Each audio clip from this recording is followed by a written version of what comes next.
students, now we are going to start the next method, that is irrigating the fields.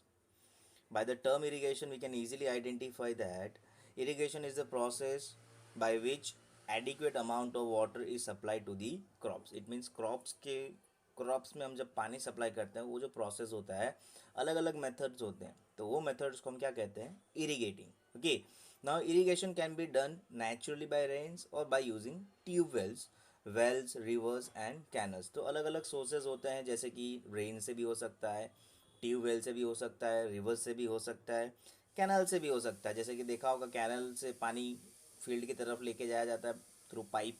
Okay, अलग अलग process होते हैं.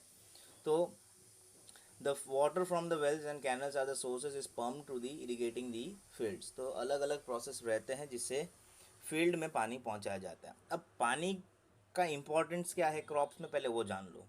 तो water is the important for the growth of the plants as well as developments of flowers, fruits and seeds of the plants. अगर पानी हम crops में supply नहीं करेंगे तो प्लांट में ना फ्लावर होगा, ना ही फ्रूट्स होंगे, और ना ही उसका अच्छे से ग्रोथ भी हो पाएगा. ओके, इसीलिए पानी देना एक तो बेसिक चीज़ ये रिक्वायरमेंट है. वाटर का काम क्या है, water is absorbed by the plants and along with the water minerals and fertilizers are also absorbed in the soil. So plants contain nearly 90% of water. Water is essential because germination of seeds does not take place under dry conditions. Nutrients dissolved in water get transported to each part of the plant.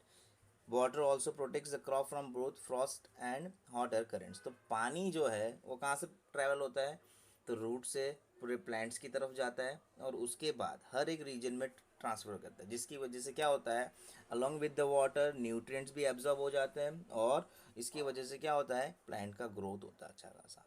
Water also protect the crop from the frost as well as heat hot air currents. Hot air currents मतलब क्या, जब summer के time में गर्म हवाएं चलती है तब जो इवेपोरेशन, जो लीव से जो ट्रांसपिरेशन होता है वो लॉस होना कम होता है. अदरवाइज कभी कभी देखा होगा आपने, छोटे छोटे प्लांट्स ड्राई अप हो जाते हैं. वो कैसे होते हैं, because of excess hot air currents. To maintain the crop moisture of the soil for healthy crop growth, fields have to be watered regularly. देखना, किसी किसी प्लांट्स में कम पानी चाहिए होता है और किसी किसी में ज़्यादा. तो depending on the crops the requirement of water varies. Okay, but चाहिए तो है पानी. जैसे कि अब देखना, जिस जिस भी प्लांट्स में थॉर्न्स यानी कि कांटे होते हैं, ठीक है, तो उस केस में तुम्हें पानी बहुत कम देना होता है. ये सारे चीज़ डेजर्ट्स एरिया में मिलते हैं. तो डेजर्ट्स एरिया में क्यों मिलते हैं, बिकॉज जो भी वाटर लॉस है वो बहुत कम होता है वहाँ पे, तो पानी हमेशा स्टोर रहता है. अगर देखना तुम चाहो तो एलोवेरा प्लांट देखा होगा, उसके अंदर जेली लाइक सब्सटेंसेस रहते हैं. वो क्या होता है, लिक्विड वाटर से भरा रहता है. क्यों, क्योंकि उसके आउटर में थॉर्न्स है, मतलब कांटे हैं, जिसकी वजह से वाटर लॉस बहुत कम है. The supply of water to the crops at different intervals is called as an irrigation. इसे हम क्या कहते हैं, इरीगेशन. पानी सप्लाई जो होता है उसे हम इरीगेशन कहते हैं. The time and frequency of irrigating varies from crop to crop and soil to soil and season to season, जो मैंने अभी आपको बताया. देखना, सीजन टू सीजन में कैसे वैरी करता है, जैसे कि समर में तो चाहिए पानी देना पड़ता है रेगुलर में, ठीक है. बट मानसून में पानी देने की ज़रूरत है नहीं है, क्योंकि बारिश होती है तो इसमें देने की ज़रूरत नहीं है.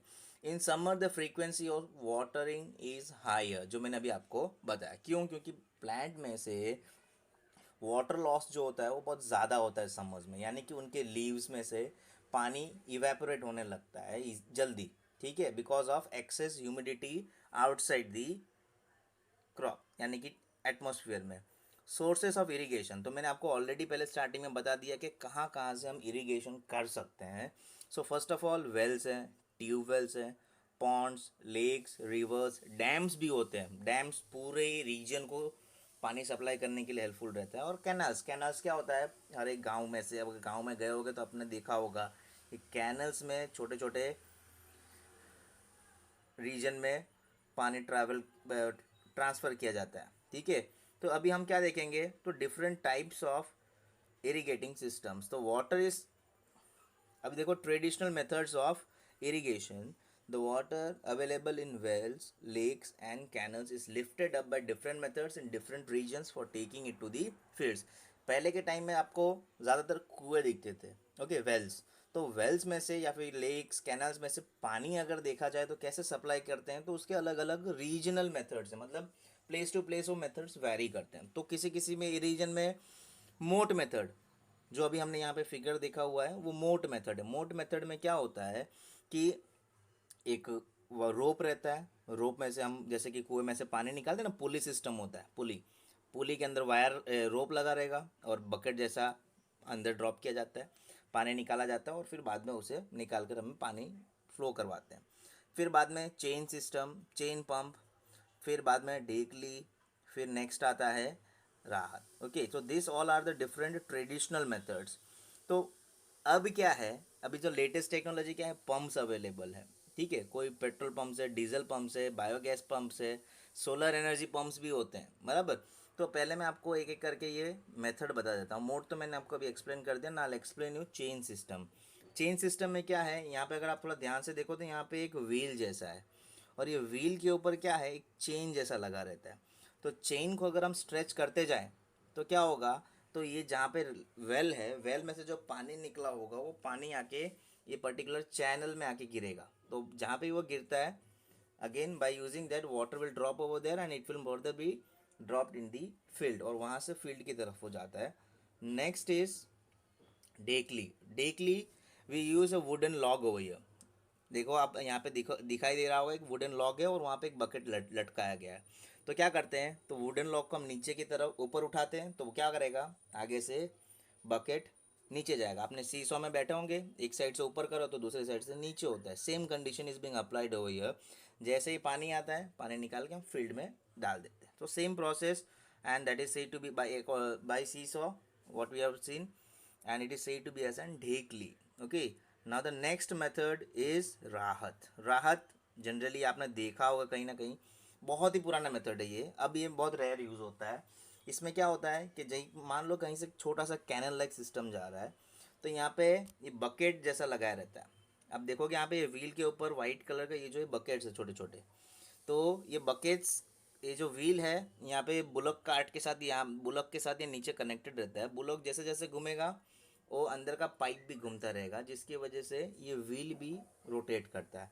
And while rotating the wheel, the buckets used to collect the water and this water will be dropped into the channel like system and then it is passed to the field. Okay, this is what the process in which a irrigation system can be done. Now we are going to see some of the modern methods. So pumps are commonly used for lifting the water nowadays. Diesel, biogas, electricity and solar energy is used to run this pumps. तो pumps को run करवाने के लिए diesel use होता है, biogas, electricity, electric भी होते हैं, और सोलर एनर्जी वाला भी यूज़ होता है। सो अब हम थोड़ा ट्रेडिशनल मेथड देख लेते हैं एक बार। मॉडर्न मेथड क्या है, अभी ट्रेडिशनल तो देख लिया। Modern methods of irrigation help us to use water economically. Economically मतलब क्या, कि हम वाटर लॉस जो होता है वो बहुत कम कर सकते हैं। Okay, so there are two methods, one is sprinkler system and another one will be drip irrigation system.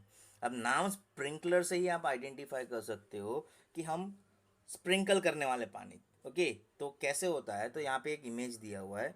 तो हर एक वेल के साथ मोटर कनेक्टेड रहता है and it is been arranged in a form of pipe. तो एक pipe से हम अलग अलग जगह में पर्टिकुलर डिस्टेंस में हम उसे प्लॉट कर सकते हैं, और वहाँ पे एक स्प्रिंकलर जैसा सिस्टम अटैच कर दिया जाता है टॉप में। पानी जैसे ही पास होगा तो पर्टिकुलर फ्रीक्वेंसी से वो पानी स्प्लिट अप होता है। so that is what we say as sprinkler system. Now we'll see in detail now. This system is more useful on the uneven land where sufficient water is not available. Especially कहाँ पे, uneven मतलब क्या, एकदम flat surface नहीं होगा, बराबर। And the perpendicular pipes having rotating nozzles on the top are joined to the main pipeline at regular interval, जो मैंने आपको अभी बताया। रेगुलर इंटरवल में एक तो डिस्टेंस रखना है, और उसके साथ साथ टॉप पोर्शन में तुम्हें रोटेटिंग नोजल्स फिक्स करने हैं, राइट। तो उससे क्या होगा, तो रोटेटिंग नोजल्स अगर फिक्स्ड अप रहेगा तो पानी जिस प्रेशर से जाएगा उसकी वजह से क्या होगा, वो नोजल ऊपर घूमते रहता है, जिसकी वजह से क्या होगा, पानी water will be spreading out. Okay, sprinkle होगा। When water is allowed to flow through the main pipe under the pressure, जो मैंने अभी बोला ये टर्म बहुत इंपॉर्टेंट है, that is pressure, with the help of a pump. Pressure कहाँ से जनरेट हो रहा है? पंप से. It escapes through the rotating nozzles. It gets sprinkled on the crop as if it is raining. ऐसा लगेगा कि बारिश हो रहा है. Sprinkler is very useful for sandy soil. And next one is very important, that is drip irrigation system. And drip irrigation system में drop by drop water का यूज़अप होता है, और एंड ये बहुत ही एफिशिएंट और बहुत ही less, and there will be less loss of water in this case, but it will be a very costlier, okay, to because in this system the water falls drop by drop just at the position of the root. So इसीलिए आपको बहुत खास ध्यान रखना है कि एक तो प्रॉपर पाइपलाइन का चैनल बनाना पड़ता है, and in that you have to make a hole at a particular distance so that जो रूट्स है एग्जैक्ट वहीं पे ही होल रहे. So it is called drip system. It is the best technique for watering fruit plants, gardening, gardens and trees. The system provides water to plants drop by drop. Water is not wasted at all.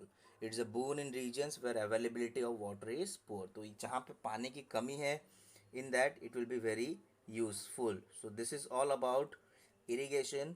So irrigation से related इतना ही topic था, that is modern method and traditional method. Traditional method क्या था? तो traditional method में total 4 थे. तो क्या क्या था? That is mot, that is pulley system, chain system and dhekli as well as rahat. And modern system में क्या है? मॉडर्न मेथड में drip irrigation system and sprinkler. Okay, तो ये बहुत इंपॉर्टेंट है, क्वेश्चन में आता है, सो ये थरो कर लेना. ओके.